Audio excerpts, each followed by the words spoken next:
Elias Vance, a third-generation lighthouse keeper, began his 6-week rotation at Black Reef, a lonely granite tower standing 12 miles offshore, surrounded by endless fog and the cold, indifferent Atlantic.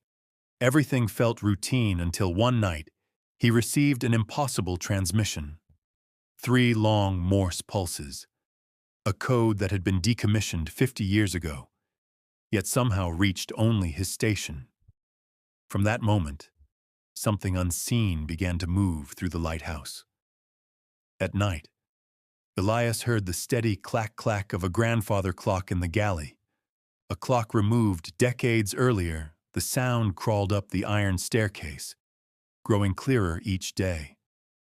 One morning he found the radio log open to a blank page with a perfect drop of seawater in the center, despite being 80 feet above the tide. Later, while checking the emergency lantern, the dead, copper-wired microphone crackled to life and played the same 3 long pulses, freezing him in place. Weeks passed until a Category 3 storm struck the reef, shaking the entire tower. In the chaos, the great Fresnel lens suddenly died. Racing to the top, Elias discovered the bulb had been deliberately unplugged, twisted a quarter turn, something no storm could do. The lens vibrated with the same rhythmic clack-clack, and then he saw it. The soaking wet silhouette of a man in an old oilskin coat standing inside the lantern room, staring silently at the raging sea.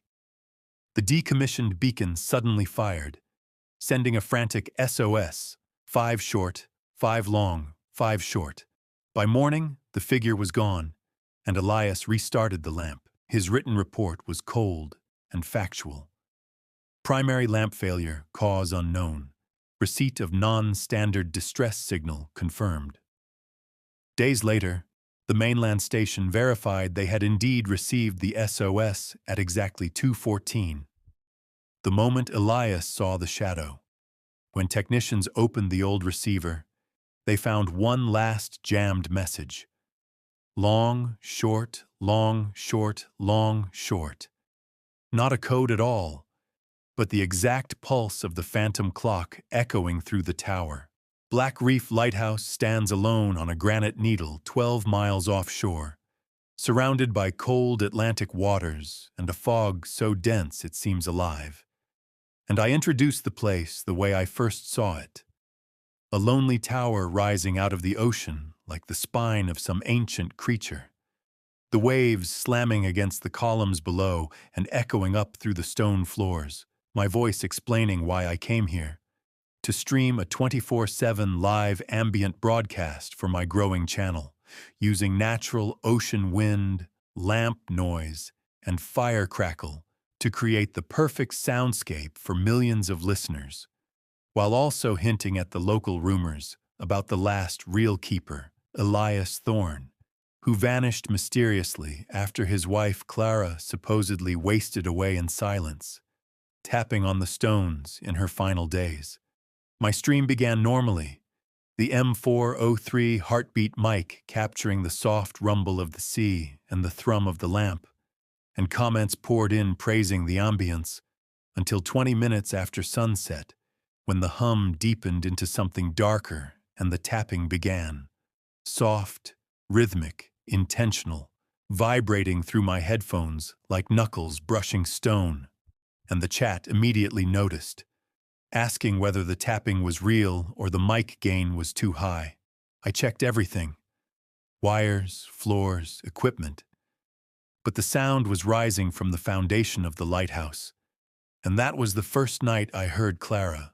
The humming then stopped abruptly, leaving behind a silence so sharp it felt like pressure inside my ears, and though my laptop screen flickered back to normal, the damage was done because the tapping had now imprinted itself onto the main audio feed, woven into the waves and wind and fire crackle, turning my stream into a haunted echo chamber, with chat exploding in panic and someone claiming the tapping spelled ELIAS in Morse code.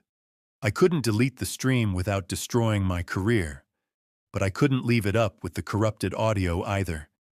And in desperation, I tore apart the living quarters for wiring diagrams until I found a hidden leather-bound journal behind a broken panel, Elias Vance's journal, filled with spidery handwriting describing how Clara was slowly losing her voice to the oppressive noise and silence of the lighthouse. How she turned to tapping on the stone as her last way to communicate through the rock's vibrations, and how she disappeared one night, leaving only the tapping beneath his boots, as if she had become trapped in the very foundation. I realized then, horrified, that Clara didn't drown but became sound itself. Her final desperate taps absorbed into the lighthouse's stone, and my advanced microphone, plugged directly into the rock, had given her the voice she lost, amplifying her to 50,000 live viewers. I stared at the glowing, corrupted audio levels, feeling the truth settle like ice in my veins. The ghost wasn't haunting my stream. She was using it, communicating through my equipment in a language only a sound engineer could understand. And now she wanted more.